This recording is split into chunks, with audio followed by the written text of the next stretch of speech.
మైదా, sugar ఇవేమీ లేకుండా హెల్తీగా ఈరోజు టేస్టీ కేక్ ప్రిపేర్ చేద్దాం.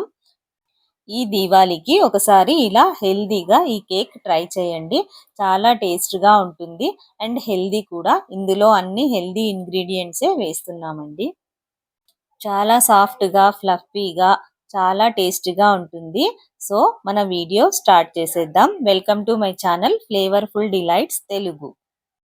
ఈ కేక్ ప్రిపేర్ చేయడం కోసం నేనిక్కడ వాల్నట్, పంకిన్ సీడ్స్, కిస్మిస్, డార్క్ చాక్లెట్ సిరప్ అండి, ఓట్స్ తీసుకున్నాను, eggs, banana, Apple, baking powder. First నేనిక్కడ ఎగ్స్ తీసుకుంటున్నాను. ఎగ్స్‌లో మనం ఇలా పెట్టేసుకొని ఎగ్ వేసుకుంటే వైట్, యెల్లో ఈజీగా సెపరేట్ అయిపోతుంది. సో, ఇలా సెపరేట్ చేసుకున్న తర్వాత ఎలక్ట్రిక్ బీటర్‌తో ఇలా మంచిగా మిక్స్ చేసుకోవాలి. ఇలా ఫోమ్‌లా వచ్చేంత వరకు మిక్స్ చేసుకుందాం. చూసారా ఎంత బాగా వస్తుందో? ఇలా వచ్చిన తర్వాత నెక్స్ట్ ఇప్పుడు నేనిక్కడ 2 బనానాస్ తీసుకుంటున్నానండి. పీల్ తీసేసి 2 బనానాలు చిన్న చిన్న పీసెస్ లాగా కట్ చేసుకోవాలి. ఇలా 2 బనానాస్ పీల్ తీసేసుకొని చిన్న చిన్న ముక్కలుగా కట్ చేసుకుందాం.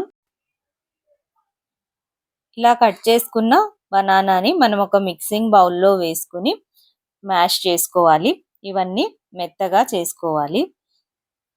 మిక్సీలో అయినా వేసుకోవచ్చు. బట్ బనానా త్వరగా మెత్తగా అయిపోతుంది కదా, మనం చేత్తో చిదిమేసినా సాఫ్ట్ అయిపోతుంది. బనానా అంతా మెత్తగా చేసుకున్న తర్వాత ఇందులో నేను బీట్ చేసుకున్న ఎగ్ వైట్ వేసుకుంటున్నాను. ఎగ్ వైట్‌తో పాటు యెల్లో కూడా వేసుకొని మంచిగా ఇవన్నీ మిక్స్ అయ్యేలాగా కలిపేసుకుందాం. నెక్స్ట్ ఇప్పుడు ఇందులో నేను ఒక 3/4 కప్ ఓట్స్ యాడ్ చేస్తున్నానండి.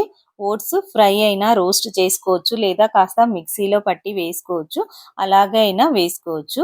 నేనిక్కడ కెలాగ్స్ ఓట్స్ యూజ్ చేస్తున్నాను. సో, ఇవి మరీ ఎక్కువ లావుగా లేవండి, సన్నగానే ఉన్నాయి కాబట్టి నేను అలా డైరెక్ట్‌గానే వేసుకున్నాను. నెక్స్ట్ ఇప్పుడు ఇక్కడ పంకిన్ సీడ్స్ తీసుకొని ఇలా చిన్న చిన్న పీసెస్‌గా కట్ చేసుకుంటున్నాను. వాల్నట్ కూడా ఇలాగే చిన్న చిన్న పీసెస్ చేసుకోవాలి. ఇప్పుడు పంకిన్ సీడ్స్ చాలా సలాడ్స్‌లో, చాలా స్వీట్స్‌లో యూజ్ చేస్తున్నారండి. ఇవి హెల్త్‌కి చాలా మంచిది. చాలా పోషకాలుంటాయి. నెక్స్ట్ ఇప్పుడు ఇందులో నేను 3, 4 స్పూన్స్ కర్డ్ యాడ్ చేస్తున్నాను. కర్డ్ యాడ్ చేసి మిక్స్ చేసుకున్న తర్వాత పంకిన్ సీడ్స్, వాల్నట్, కిస్మిస్ ఇందులో యాడ్ చేసుకొని మంచిగా కలిపేసుకుందాం. ఇవి మాత్రమే కాదండి, మనకి ఇష్టమైన డ్రై ఫ్రూట్స్ కూడా మనం యాడ్ చేసుకోవాలనుకుంటే ఇంకా వేసుకోవచ్చు. నెక్స్ట్ నేను ఇక్కడ ఒక యాపిల్ తీసుకొని ఇలా చిన్న చిన్న ముక్కలుగా కట్ చేసుకొని ఇందులోనే వేసుకొని బాగా మిక్స్ చేసుకుంటున్నాను. నెక్స్ట్ ఇప్పుడు కేక్ టిన్ తీసుకొని ఇందులో బటర్ పేపర్ వేసానండి అండ్ సైడ్స్‌కి కూడా నెయ్యి అప్లై చేశాను. నెయ్యి లేదా బటర్ యూజ్ చేయొచ్చు. నెక్స్ట్ ఇప్పుడు స్టవ్ పైన కడాయి పెట్టేసి ప్రీహీట్ చేసుకోవాలండి. కడాయి హీట్ అయ్యేలోగా నెక్స్ట్ ఇప్పుడు మనం బ్యాటర్‌లో నేనిక్కడ 1 స్పూన్ బేకింగ్ పౌడర్ యాడ్ చేస్తున్నాను. దేనివల్ల మన కేక్‌కి ఫ్లఫీనెస్ వస్తుంది. ఫ్లఫీగా అవుతుంది కేక్. సో, ఇలా మిక్స్ చేసుకున్న బ్యాటర్‌ని మనం ముందుగా రెడీ చేసి పెట్టుకున్న టిన్‌లో వేసుకుందాం.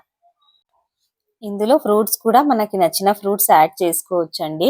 మ్యాంగో, పైనాపిల్ ఇవి వేసుకున్నా కూడా టేస్ట్ చాలా బావుంటుంది. నెక్స్ట్ ఇప్పుడు ఇలా వేసుకున్న తర్వాత కడాయిలో పెట్టేద్దాం. ఒక స్టాండ్ లేదా ప్లేట్ ఏదైనా కింద పెట్టేసి దాని మీద కేక్ టిన్ పెట్టేసి పైనుంచి కవర్ చేసేస్తున్నాను. లిడ్ పెట్టేశాను. నాకు 40 మినిట్స్ పట్టిందండి. 40 మినిట్స్ తర్వాత మన కేక్ రెడీ అయిపోయిందో లేదో చెక్ చేద్దాం. పర్ఫెక్ట్‌గా కుక్ అయిపోయిందండి మన కేక్. ఇది కంప్లీట్‌గా చల్లారాలి. చల్లారితే మనకు ఈజీగా వచ్చేస్తుంది. లేదంటే వేడిగా ఉన్నప్పుడే తీస్తే స్టిక్ అయిపోతుంది టిన్‌కే. సో, ఇలా నైఫ్ తీసుకొని సైడ్స్‌కంతా ఇలా కాస్త లూజ్ చేసేసుకొని ఒక ప్లేట్ తీసుకొని ఇలా తీసేసుకోవాలి. పైన ఇలా ట్యాప్ చేస్తూ తీసేద్దాం. చూసారా మన కేక్ ఎంత నీట్‌గా వచ్చిందో! చాలా బాగా కుక్ అయిందండి. అంతేనండి, మన హెల్తీ కేక్ రెడీ అయిపోయింది. దీనిపైన నేనిక్కడ డార్క్ చాక్లెట్ మెల్ట్ చేసేసి అందులో కాస్త హనీ మిక్స్ చేసి ఇలా పైనుంచి వేసుకుంటున్నానండి. ఇలా కేక్ అంతా స్ప్రెడ్ చేయాలి. ఆల్రెడీ బనానా, యాపిల్ వేసాం కదా, దాంతో మనకి కాస్త స్వీట్‌నెస్ వస్తుంది అండ్ ఈ డార్క్ చాక్లెట్ హనీతో కూడా కేక్‌కి మనకు స్వీట్‌నెస్ వస్తుంది. సో, షుగర్ వేయాల్సిన అవసరం లేదండి. చూసారా కేక్ ఎంత ఫ్లఫీగా ఎంత బాగుందో! డ్రై ఫ్రూట్స్ గ్రైండ్ చేసుకున్నానండి. అవన్నీ మనం పైన కేక్ పైన గార్నిష్ చేసుకుందాం. టేస్ట్ ఇంకా మనం తినేటప్పుడు ఈ డ్రై ఫ్రూట్స్ కూడా వస్తుంటే లోపల కూడా డ్రై ఫ్రూట్స్ ఉన్నాయి. డ్రై ఫ్రూట్స్‌తో పాటు ఆపిల్, బనానా ఫ్లేవర్ అంతా చాలా టేస్టీగా ఉంటుందండి. సో, ఈసారి దీవాళీకి తప్పకుండా ఈ కేక్ ప్రిపేర్ చేయండి. మీకు నచ్చిందో లేదో కామెంట్ పెట్టండి. మాకైతే చాలా నచ్చిందండి ఇంట్లో అందరికీ. మా బాబుకి కూడా చాలా బాగా నచ్చింది. చాలా టేస్టీగా ఉంది. వీడియో నచ్చినట్లయితే ఛానల్‌ని లైక్, షేర్ అండ్ సబ్స్క్రైబ్ చేయండి. Thank you for watching my video. Next ఇంకో మంచి రెసిపీతో ఇంకో వీడియోలో కలుద్దాం. అంతవరకు బాయ్ బాయ్.